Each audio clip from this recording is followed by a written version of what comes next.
city, QCinema the world. QCinema, one city to the world.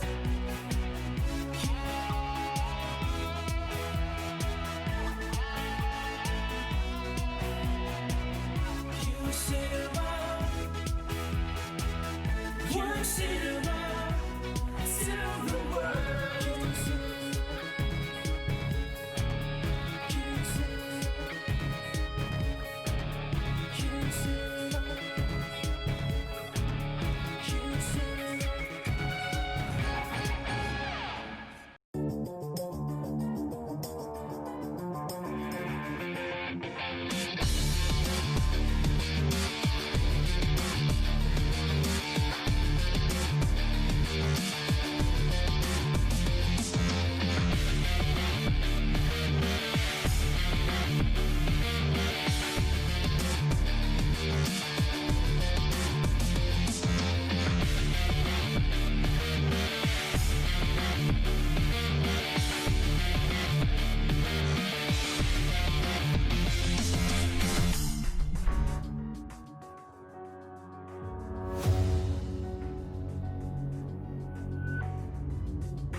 Welcome to tonight's discussion with QCinema, and I'm really excited because we have with us some great people on our panel with us. So for those who are watching, please share this with your friends and join us as we talk about matters regarding women in film. And why have we had this very interesting and very bright minds here on board with us? It's because QCinema is very happy na marami na women-led films in recent years. In the festival alone, we have the Asian premiere of Merry Go Round, which is directed by Doria Roget, and this won the top prize in the 2020 Fantasia Film Festival. Tapos nagkaroon din tayo ng identifying features na may all-female crew from Mexico. In Japan, ang entry nila to the 2021 Oscars is Naomi Kawase's True Mothers, and the debut film of Melina Leon, Song Without a Name, has garnered rave reviews during its run in the fest. In the home front naman, QCinema 2019's Babae at Baril ay nanalo ng Best Director, Best Actress, at Best Picture sa Gawad Urian. It was really, really great news when I got that. Tokwifi won Best Short Film also, both sa Cinemalaya Film Fest 2020 at sa Gawad Urian. And our Completion Fund Grant was awarded to the debut film of Martica Ramirez Escobar. So clearly, there's no stopping women filmmakers, and we at QCinema are very proud to support them. So, kaya nandito tayo ngayon dahil sa huling real talks natin, we would like to focus and celebrate the women sa harap at sa likod ng cameras. And ladies and gentlemen, welcome to Real Talks, the new Womenscape. Good evening to everyone. Ako nga pala si Chai Fonasher, and I will be your moderator and your host for tonight. And joining me today is a film editor and is also the president of the QCinema Film Foundation, Inc., Ms. Manette Dairis. Hi, good evening po sa inyo.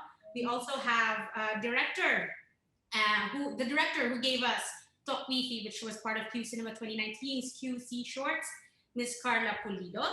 We also have composer and actor Teresa Barroso. At sino ba naman ang hindi nakakakilala kay Direct Antoinette Cadone? We have Ms. Armica Canindin, producer, and last but not the least, producer and actor Iana Bernardes. Sorry, kinakabahan ako. Sorry guys, ang ganda na line-up natin. Good evening everybody. Before we continue, sa mga those who are joining us tonight to listen in to the roundtable discussion, I'd like to encourage you to join us on Facebook and YouTube. Please feel free to join the discussion. Type nyo lang yung mga questions nyo dun sa comments section. All right, and because I don't want to lose any more time in getting right into the thick of it, because I'm sure we have a lot of stuff that you guys want to share. I'll start with Miss Manette. Hi, good evening. How are you? How are you doing these days? I'm good. Even if everything is sort of like on lockdown, I'm having fun watching the QCinema films online. Ayun. For those who haven't seen it, you guys still have time. I'll let you know later on in the program how you're gonna watch these films. Now, Miss Manette, just getting right into it, as both a film editor at working in post production, what was the industry like when you started? Was it male dominated, and if so, what were your observations? What were your challenges, if any, in navigating through the arena? Oh my gosh. Okay, so I started in the industry a very long time ago in the early 90s. And at that time, yes, it was very male dominated.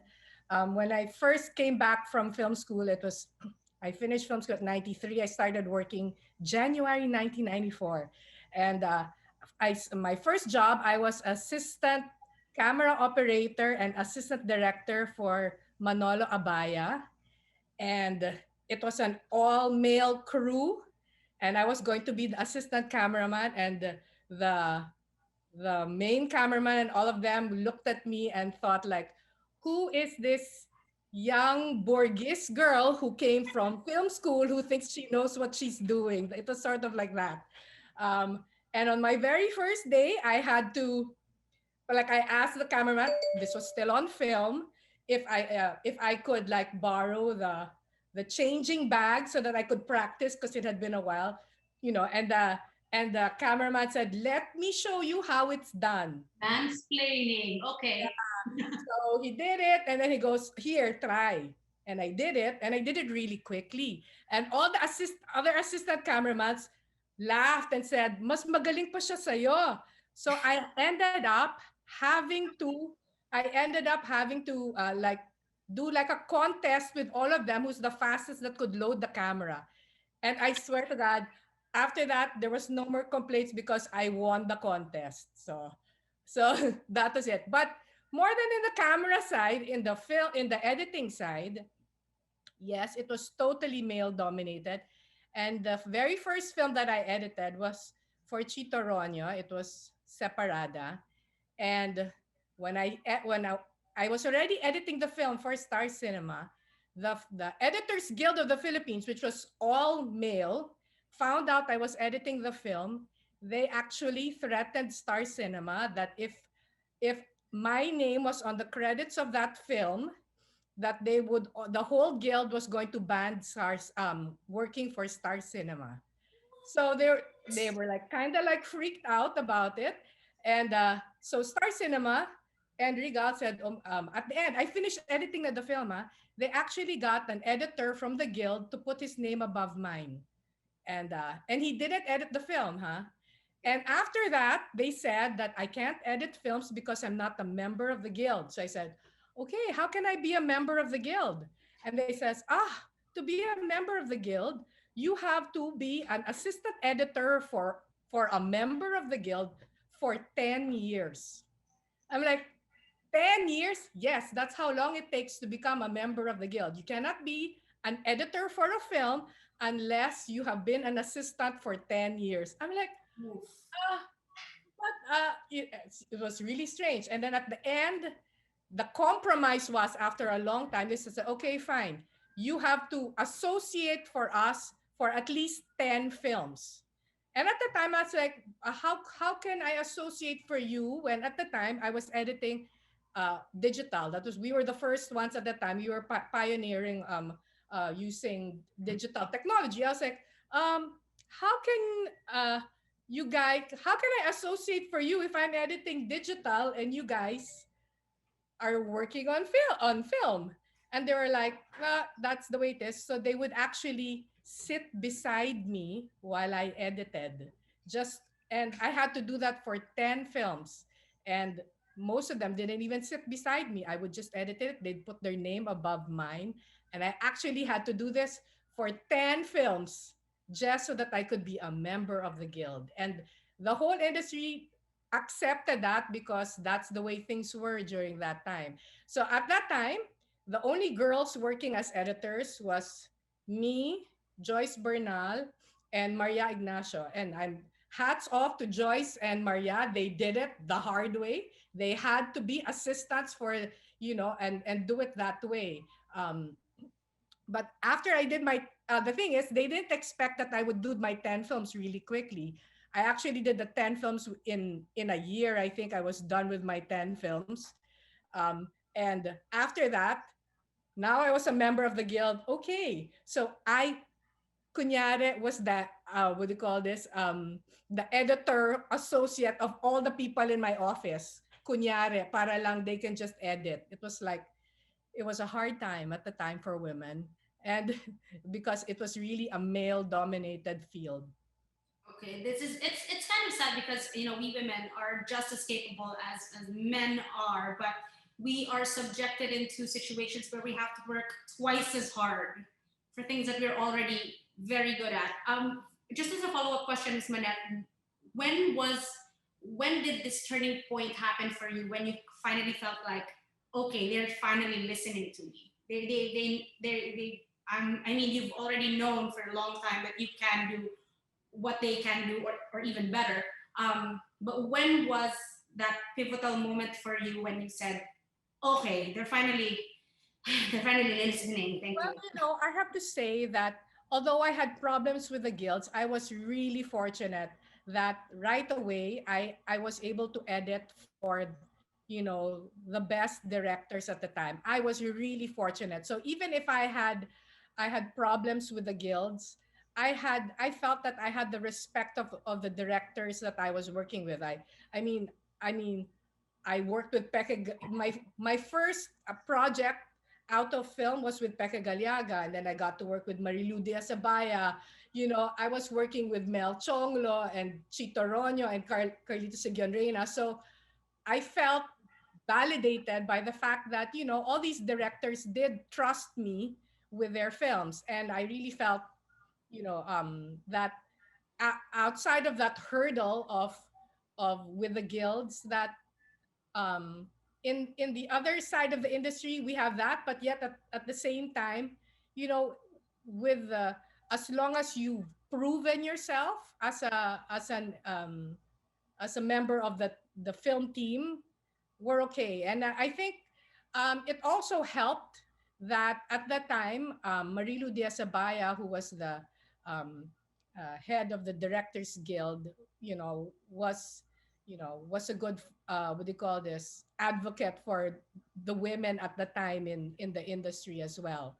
So yeah, at least I had Maurice Guillen and Marilu Diaz-Abaya, who were the directors at the time, who had the back of the women. And of course, Star Cinema with Sina Marilu, Olive, and all those other great women in the 90s who are making really good films as well. Thank you very much, Miss Manette. Alam mo, it's such a ray of hope to when you look at history and you think about how bad it was for women, but then you see like bright spots and you go, these were the women who paved the way for the privileges and the freedoms that we women in film now have. I mean, we're still continuing to fight, but we have that history and we owe it to like the future filmmakers also to keep that fight. No, I'll move to the directors and the writers along that line. Now we've seen how Miss Manas is going through all of these challenges as a woman. Kayo ba as directors and as writers, how has it become advantageous for you as being women directors and being female directors and writers? Kay Tonette and Carla. Ano ba? Carla, do you want to go first? Sige, sige. Hindi ko masabing ang tamang word ay advantageous, kundi siguro mas nakaka-empathize kami doon sa problema ng mga kababaihan. Kumbaga, dahil babae, halimbawa ako, nararamdaman ko halimbawa yung anxiety ng isang babaeng crew member about sexual harassment on the set. Kasi naranasan ko na rin yan eh. So, ang ginawa namin, halimbawa nga dito sa Takuifi, we made sure na wala kaming crew member na bastos. So, lahat ng crew member namin, either galing dito sa Bondoc, na alam naman natin kung gaano yung kanilang culture about respecting women.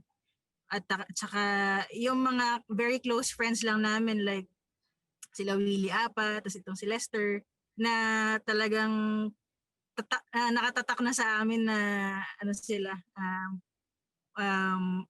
talagang may paggalang sa babae. So, nagka-create kami ng safe spaces for women in film dahil nga in the past, naranasan na namin. So, in short, kumbaga yun nga, empathy ang binibitbit natin bilang babae dahil nga alam natin yung mga ganyang klaseng sufferings in the past. Thank you very much, Carla. Tonette, how about you?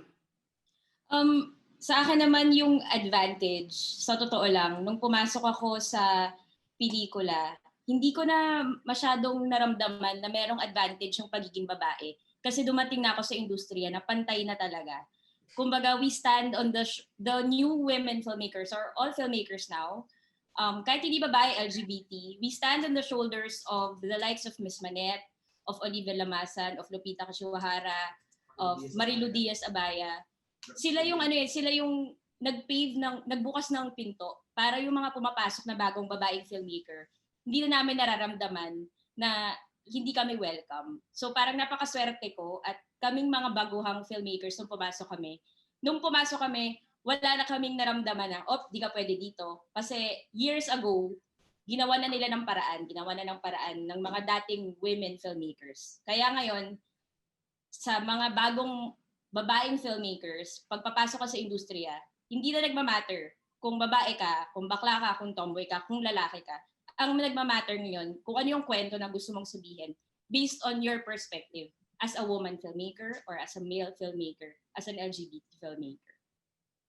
And speaking of perspectives, because we were talking about opportunities for women film workers, film and TV workers prior to now.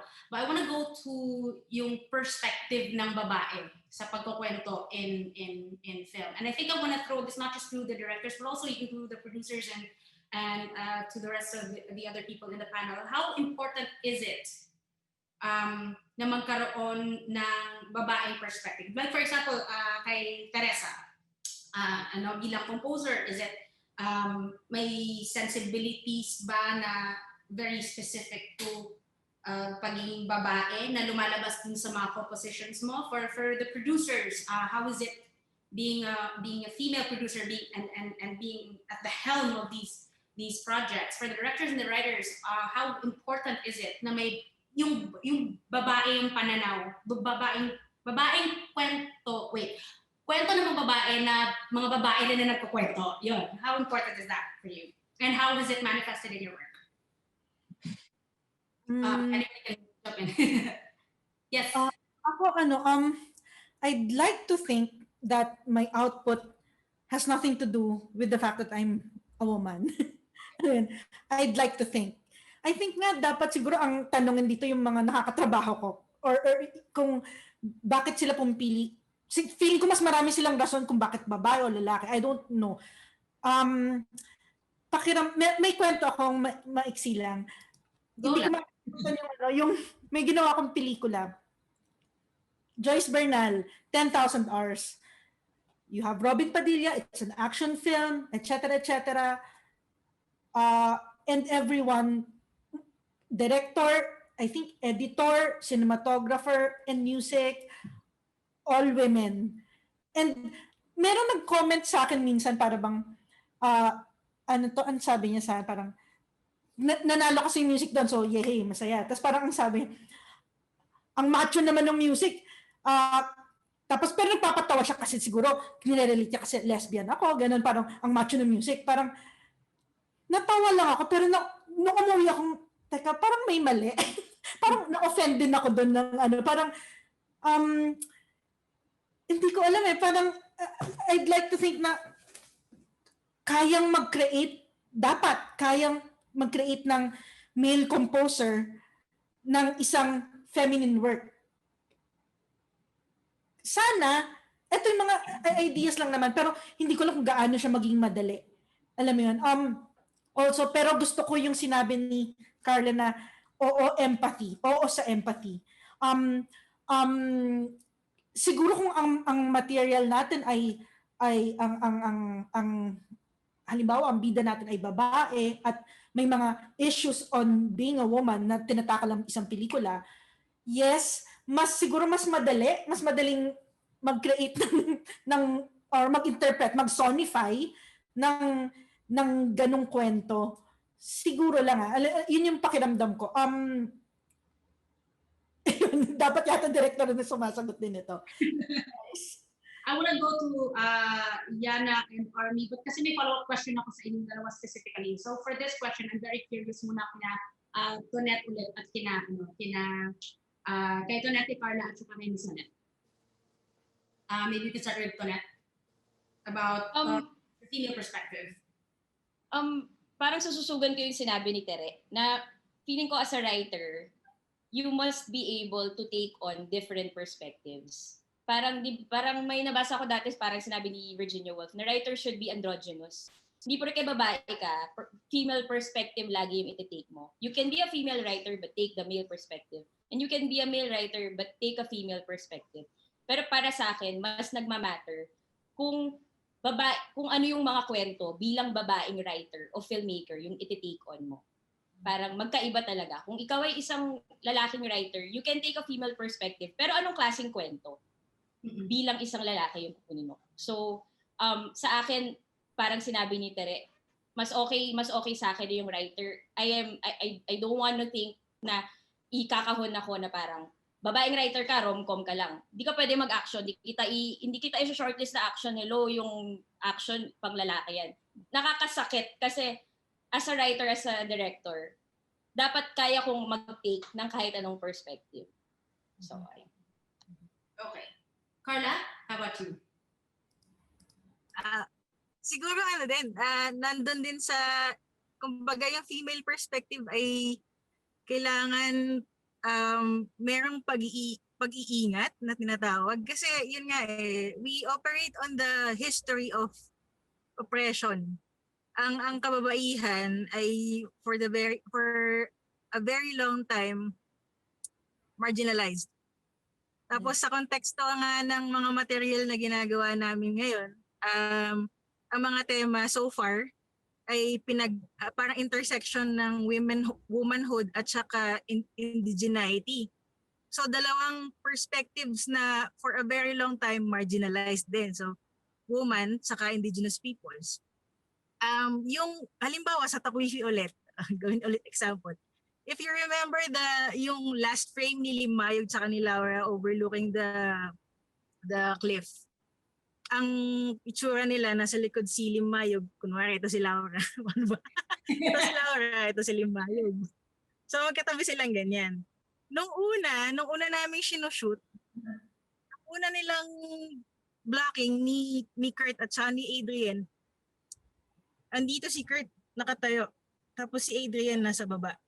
Tapos nilagyan ni Kurt ng balabal si Adrian, tumingala si Adrian sa kanya. Nag-take two kami. Bakit? Kasi it does not reflect the dynamics of igorot society sa babae at lalaki. So ginawa ko, pinaupo ko si Limayog.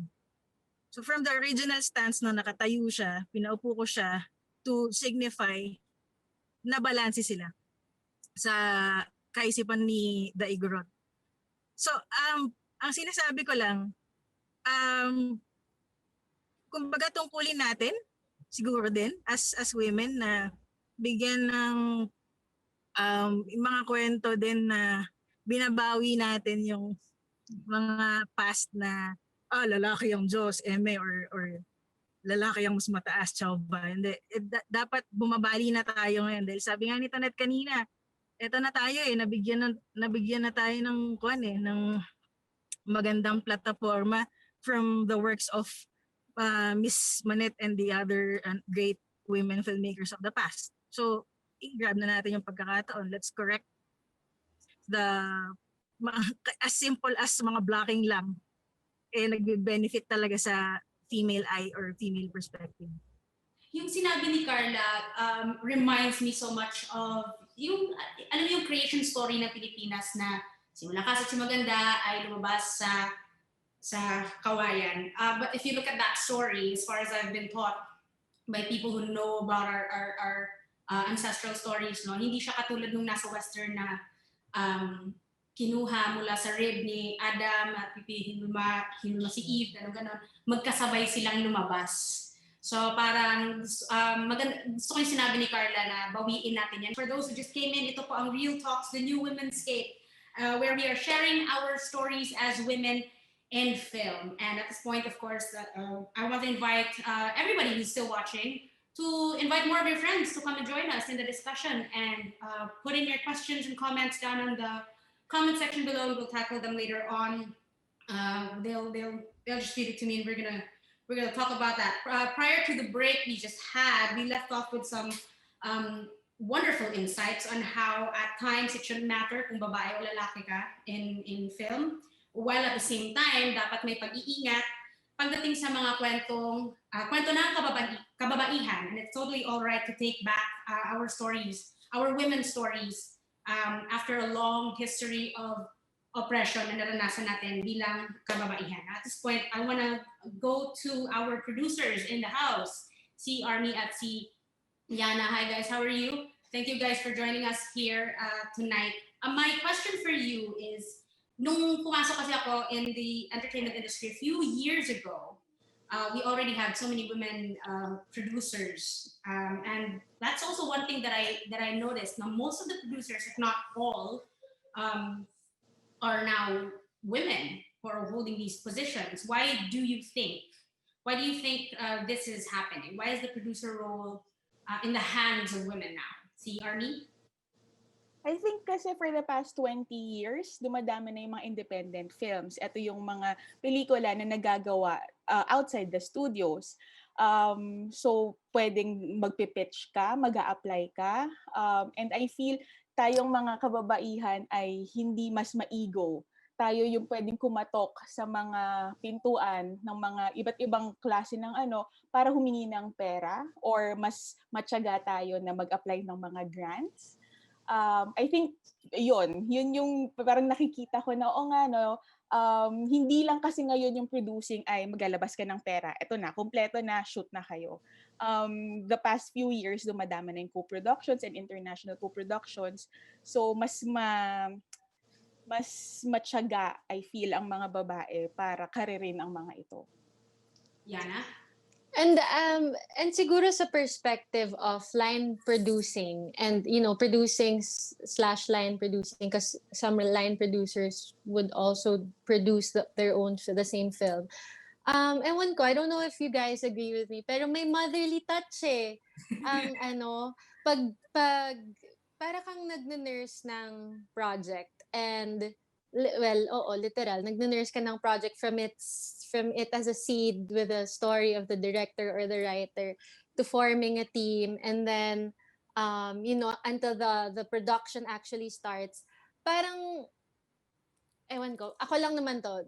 I haven't worked with a male line producer or a male line producer, but those who I trained with under, iba yung alaga ng babae. Parang for me, a production requires comfort sa staff or comfort sa crew also, because shooting hindi siya madaling gawin.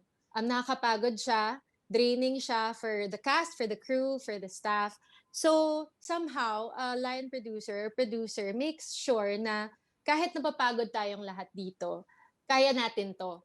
And I guess because nga instinctive nga yung pagiging motherly natin, ang approach natin to something like that is hindi kaya natin to, guys, or in a more comforting and lifting your spirits kind of way, not in a probably the typical, the usually diba, less pressure but more encouragement, ganon. For me yun lang yung naranasan ko, and I think it has been effective in productions. Like a lot of production managers or diba, are female. Because nga, and like what Army said, I'd sound off from that, is iba yung tiyaga din ng pagkakatok, pagtatawad, pag yung ego natin, kaya natin, ganyan. Tsaka gusto ko lang idagdag, naalala ko to sinabi ni Bianca Balbuena, which is also a female producer, na parang producing 90% of the job is managing the ego of the people around you. That's So, true. 'di ba, parang mas tayo yung makakagawa nun, makakapag-manage ng mga ego ng mga iba't ibang tao, paano mag-work around. Yun hindi lang to parang pera-pera lang. Maraming aspeto ang pagpo-produce. Guys, out of curiosity and also for the sake of discussion, have you guys seen or worked with male producers? And if so, what were the differences that you saw between how female producers would work as opposed to male producers? Ako noon, kasi bago naman ako naging producer, AD ako. Tapos naalala ko ngayon, parang mga male producers, mas sila yung kailangan matapos to, mamaya na kumain, tapusin na tong shot na to, na parang kailangan as a female assistant director, mas i-assert ko na hindi, 'di ba? Kailangan ng kumain or kailangan mong maging assertive ka sa kapakanan ng mga tao, ng staff, ng crew, ng actors. Kasi nga parang tayo may nurturing instinct tayo na baka sila, syempre, iba din ang kanilang pananaw. Yana, what do you have thoughts about that? Parang directly worked with, wala. They're usually my executive producer or my supervising producer. Siguro Bradley would be the closest producer I've worked with, na male. And with him, yung dynamics with him was, yun nga, there was Miss Bianca, who still took on the managing the egos role. As a producer, he was more a creative, mas creatives kind of producer or mas paperworks. So, I don't know if yun nga maybe ako, it's my lack of experience of working with male producers that I can't compare much. Pero so far, yun ang experience ko, that they're more of the paperwork and maybe the creatives. And because Bradley was also the director of the film, and then kami as the line producers and Miss Bianca as the producer also was more of handling the staff. But I'm not saying we didn't get involved creatively. It was still, it was still all collaborative. It was just, there was a clear line, there was a clear understanding na, okay, kami nakakausap, ganon. Yeah. What I'm getting from you guys is that this role or projects in general can benefit from having a good balance of masculine and feminine energy. And if I tie that to what Tonette and Carla and all the rest of the people in the panel have said earlier, na it doesn't, there are some cases where it doesn't matter kung babae o lalaki ka. Pero if you have that kind of, if you're sensitive to those kinds of energies, and if you can, have that also within you and share that with the rest of the other people. Follow-up question, as female producers ba, when there are problems on set or when there are problems on in the project, feel niyo ba mas komportableng lumapit yung mga tao kung babae yung producer as opposed to lalaki?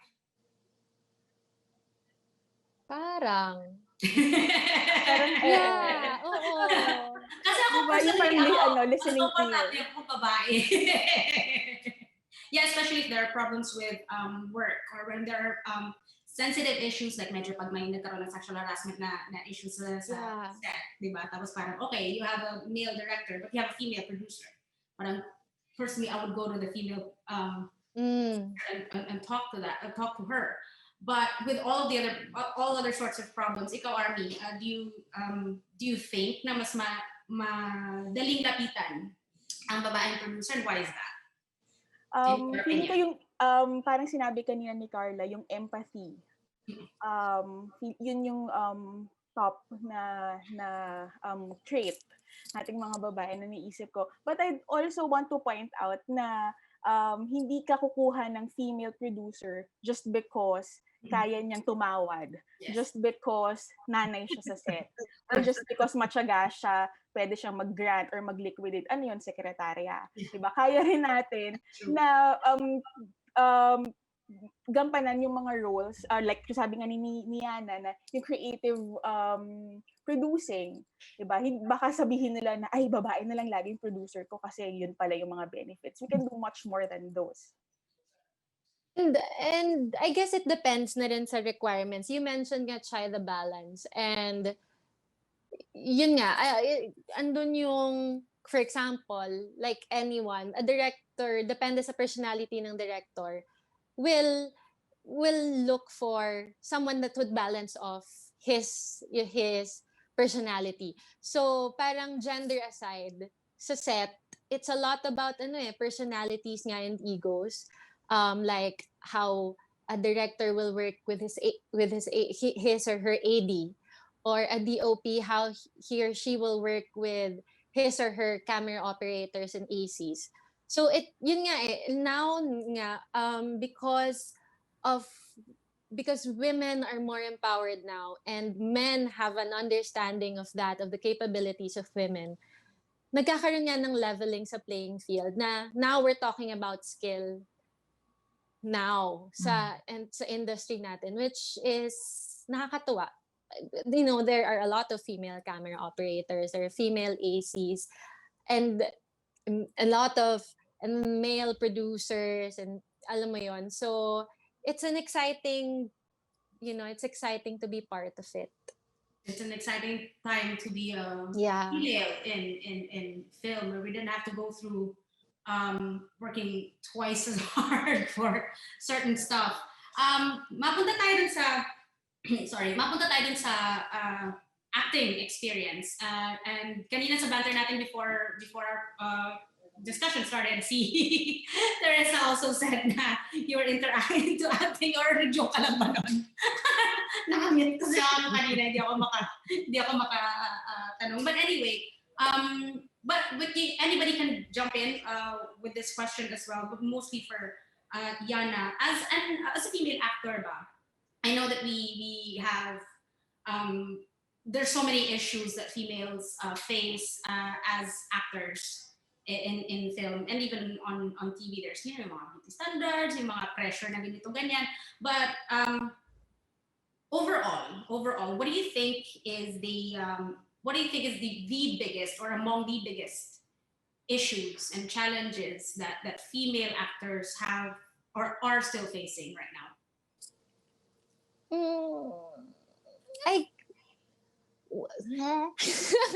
Yung takot ka magsalita, may mali kang masabi. Discussion, it's all right.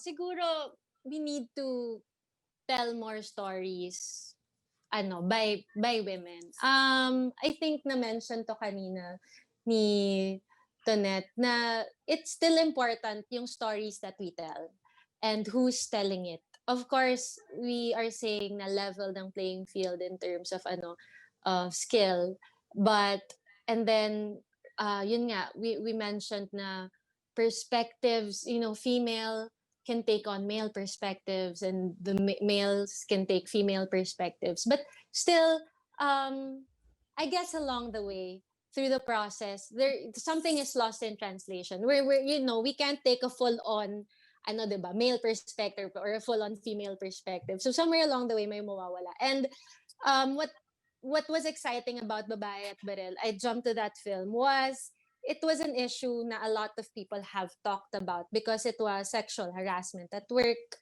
or in commuting, or the struggle ng violence, and how to empower myself as a woman who's usually meek, who hindi concerned ng mommy niya, ganyan. But then Ray, feeling ko, and Tay, and our AD Ali, was also female, had a perspective that they brought in, which was important. And it was important kasi babae sila. they had their own story to tell. They had their own story to put into the film, and it wasn't just a story of that Ray wrote. It became a story of a lot of different women, tuloy. So it was a lot of different perspectives from a lot of women. So sorry, balik ako sa tanong, no? Sa acting, no? Sa ano. Hindi, yung point ko was, if the film, for example, was handled by a male director, it would have been completely different for very obvious reasons. So feeling ko it would have been the sensitive scenes would have been tackled differently, and it would probably, I'm not saying it would probably been different for Janine, her comfortability level, her willingness to, alam mo yun, to do scenes like that, or si Biruaro when she also did those sensitive scenes, or the lens that si Janine had to take. It was a conversation between the actor and the director. Of course, that's important. So when you're telling a story like Babae at Baril, you need that conversation between these two female with the same story but different perspectives.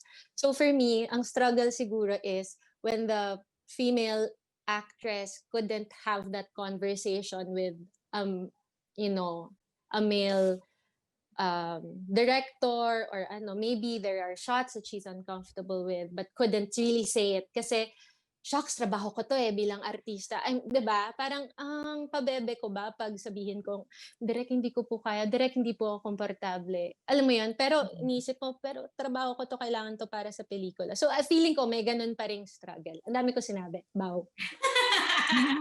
Totally fine yan. Ako, dudugtungan ko din yung dudugtungan ko din yung sinabi ni Yana kanina about cooperative word sexual harassment. Ang dami pa rin nangyayaring ganun sa mga set. For one, ako naging artista ako noong I guess 2015 for a certain short film. Ako, sinasabi ko na ngayon na hindi kasalanan ng director kasi estudyante pa lang siya noon. So, may lugi din siya sa power struggle kasi estudyante pa lang siya noon nung dinirect niya to. Pero ang nangyayari sa set na yun, it called for topless women kasi it was about indigenous peoples before the Spaniards came. So I was one of the indigenous women sa eksena na topless. Ang problema noon yung buong staff na ay hindi oriented sa kung paano igalang yung babaeng nakahubad sa set. So I got catcalls, I got lewd comments, malala yung pagtitig nila talagang kahit na halos takpan na ng buhok ko yung suso, ayun yung hinahanap nila. So may mga ganong mahirap pa rin i-institutionalize sa buong industriya itong paggalang sana sa body autonomy ng hindi lamang babae kundi lahat ng umaarte. Yun, ang laking problema nun. At kasama yun dun sa sinasabi ni Yana kanina na yung takot na makipag-negotiate ka. Kasi hindi ka na komportable sa set, magsasalita ka pa. So yung mga ganun. Correct. I can empathize with that because I think a lot of us naman ay naka-experience ng sadly naka-experience ng some form of sexual harassment one way or another, whether you're an actor or you're a part of production. In connection to that, whoever's listening who can do something about it, can we pwede ba ako mag-call to action at gumawa tayo ng paraan in the future that kung paano natin pwedeng i-organisa ang training ng production at ng mga actors tungkol sa sexual harassment at work, respect for women, respect for at SOGI nga din very very important for me, I think. So yun, kung sino man ang nandyan, pwedeng gawin na natin yun in the future, in the very near future. I really really hope that happens. It's also for the safety and our progress. Not just as a film industry, but for everybody as storytellers. Because when we're telling our stories, you also have to imbibe this respect that we're supposed to show to each other, not just for people at work, but also for our audiences and the very many sectors in society. Thank you for coming to my TED Talk, Joe.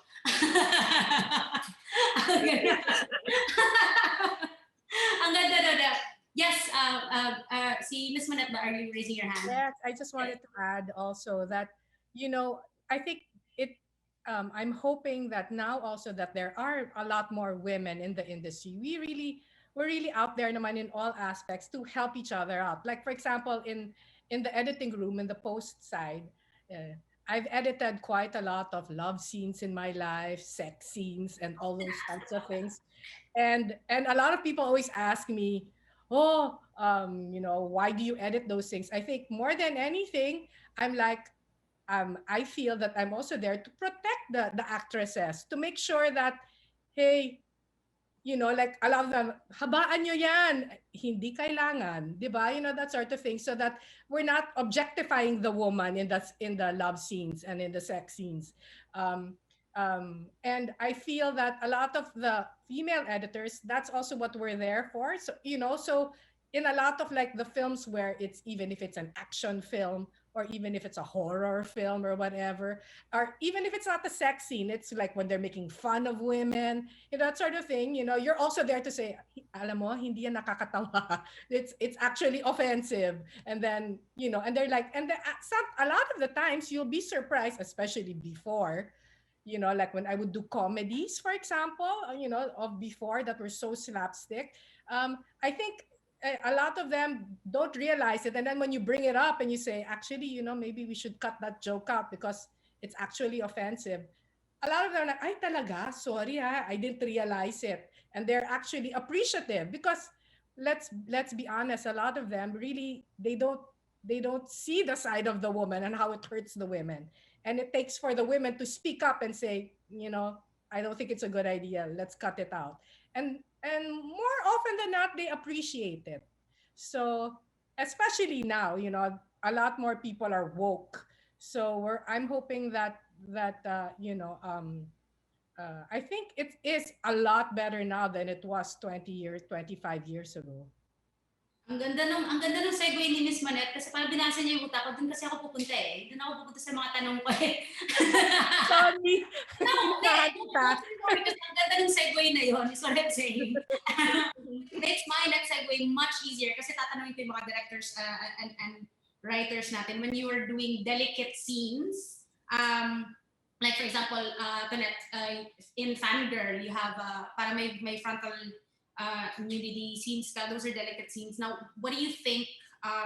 Si Carla has already shared her experience as an actor in what could be considered as a delicate scene, no?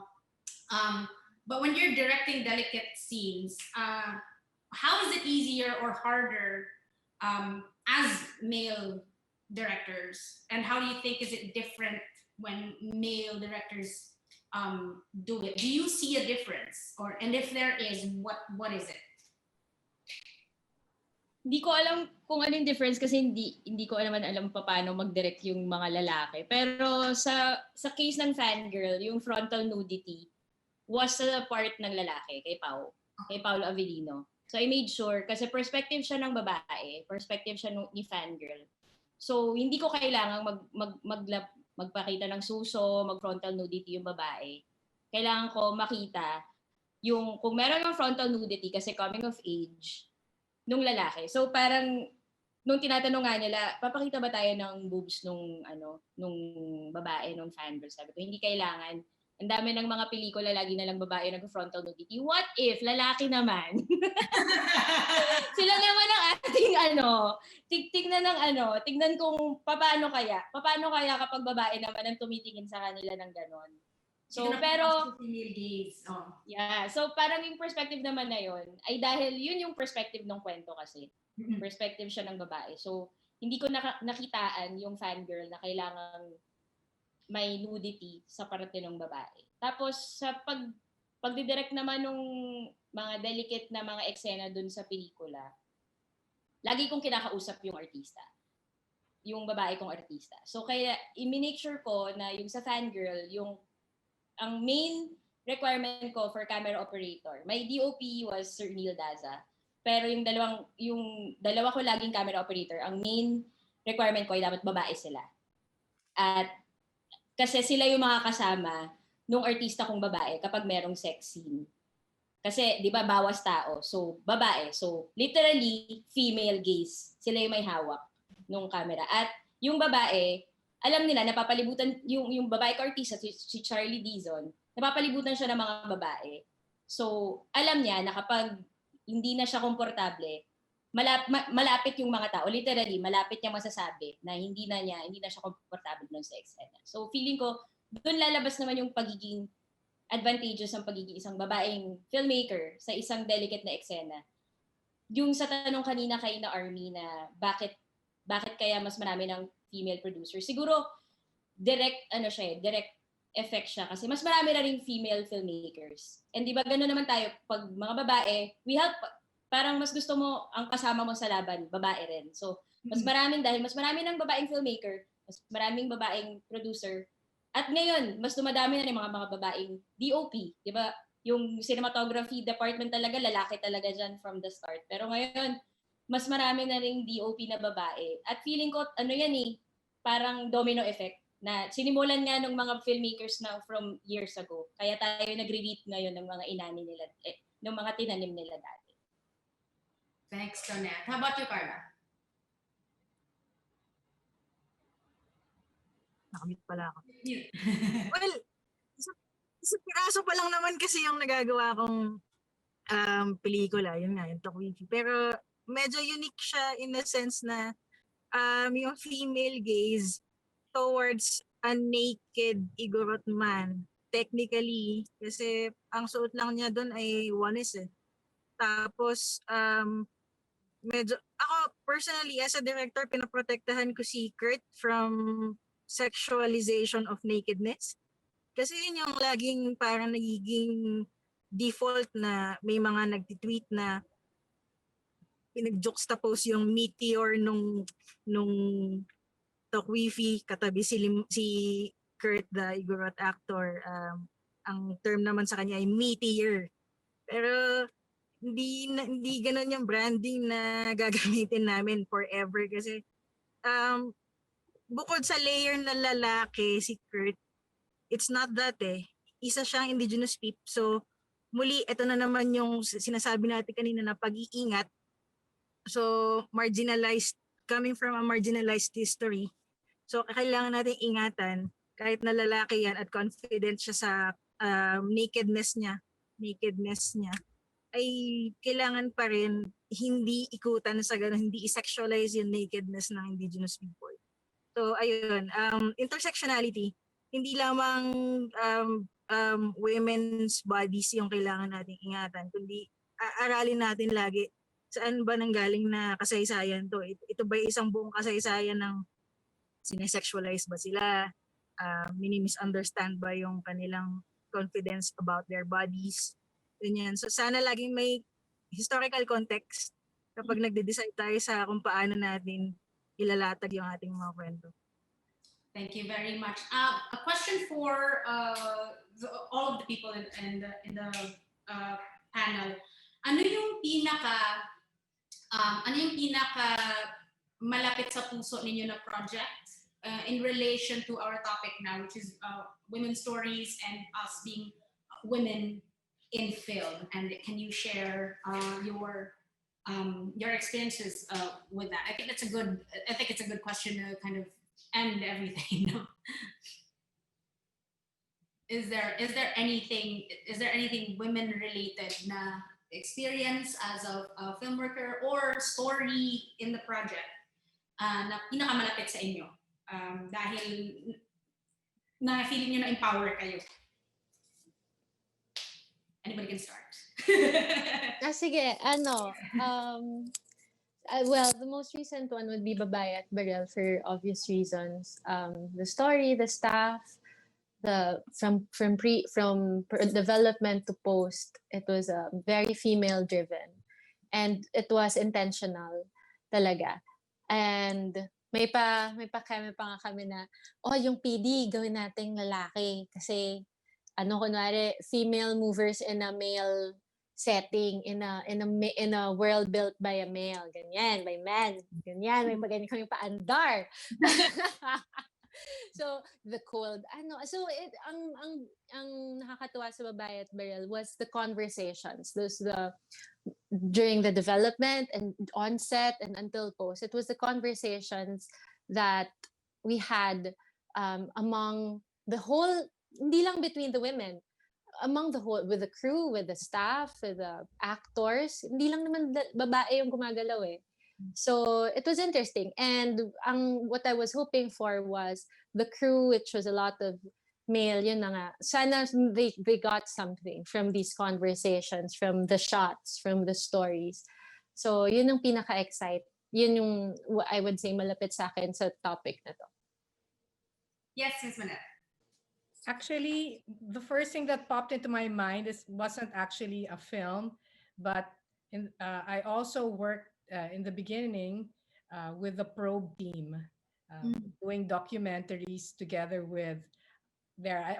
I feel so blessed that I had such great female mentors, and so I worked at that time in the very beginning of Probe, where it was an all-female crew with Maria Ressa as director, Checha Lazaro, and Cara Magsanok, and all of us. And that's one thing I think we didn't take up today, actually. I just thought of it, is how great the females are now in documentaries. And I love it. Yes, Our voice is so strong now in documentaries. And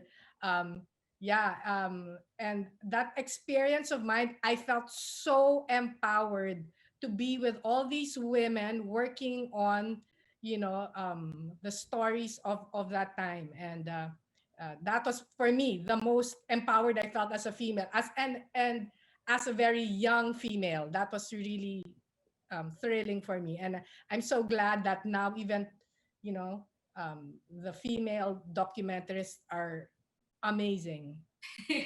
That's nice. And actually, that's really great that you mentioned the documentary filmmakers din, kasi I know a few that have seen some of their documentaries, which are really, really great. Si Army. Hindi kasi yung tanong mo muna siya, pero dudugtungan ko yung kay Miss Manette na parang bakit nga mas madaming babaeng documentary filmmakers kaysa sa mga lalaki? Dahil ba ang fiction filmmaking ay napaka-patriarchal? Yung tipong si Direk nandiyan, bigay mo to kay Direk, yung mga ganyan. Whereas parang yung mga babae parang mas emphatic, na parang sige, dyan na lang kayo na yung mga, di ba, mga lalaki dyan sa fiction, dito na lang kami sa documentary, mas may tiyaga na mag-abang or gumawa ng storya for a longer period.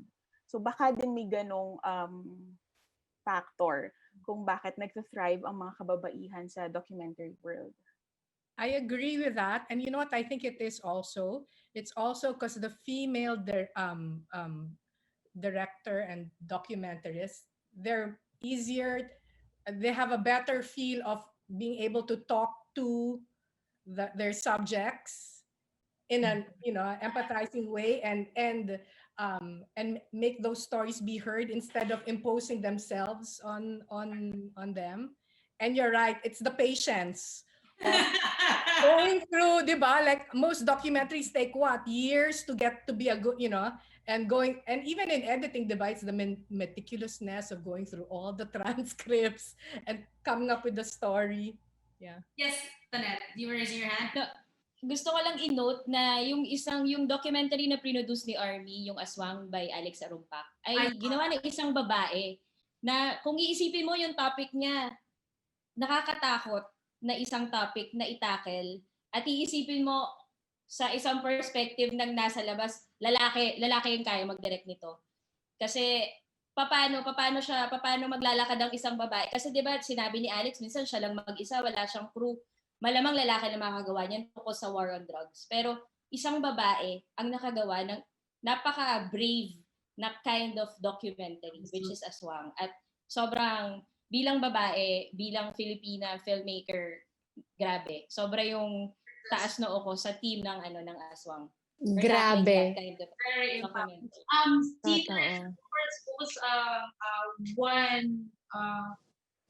What was the project, or what were the projects that made you feel like empowered as a female in your position in film right now? if there were any. Ako ba? Teka. Yun ko na ako. Si Teresa. Okay.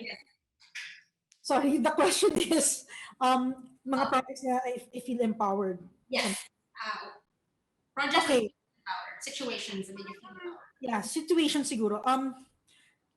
Madaling sabihin na nakaka-empower talaga pag mas komportable sa akin kapag mga kasama ko mga girls, di ba? Mas madaling makipag-usap, ganyan. Pero I feel empowered kapag director ko ay lalaki. Kasi nakikinig sila sa akin. Hindi naman sa kanila manggagaling ang validation. Hindi ganon. It's just that, siguro, sabi nga kanina, di ba, parang may history nga na lagi kang ang mga babae, parang laging, at least ako, nakaranas ako ng nadidismiss ang mga ideas ko maraming beses, college, onwards, etc. Lalo na, I'm working in music. I'm working with music and technology, especially with when nagsimula ako na marami akong hindi alam about technology, and it's boys club siya. Boys club about music technology. Mahiya ka magtanong ng stupid questions mo, ganyan. So para bang until dumating yung time na ngayon may mga nagtatanong may nagtitiwala sa iyo na sa opinion mo about sa narrative nung pelikula, o anong mainam na i-score, anong mainam na ilagay doon using music, halimbawa. Hindi ko sinasabing sila ang nagbibigay ng validation, but siguro sa experience ko, na-bless ako na yung yung mga nakakatrabaho kong, sabihin na lang, straight men, iba pa kasi yung mga gay men na nakakatrabaho. Kaya siya empowering kasi ramdam kong,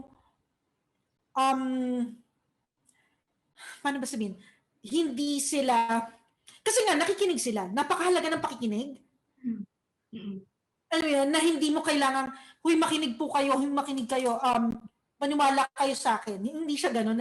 They really, somehow nararamdaman mo rin na may nade-develop din, ang paano to sabi ko, na silang empathy. Parang ganon. Parang kung women ang kasama mo, parang okay, given yan, dapat lang. Parang ganon. But at the same time, gusto ko rin sabihin to, medyo uncomfortable ako kanina. Kasi,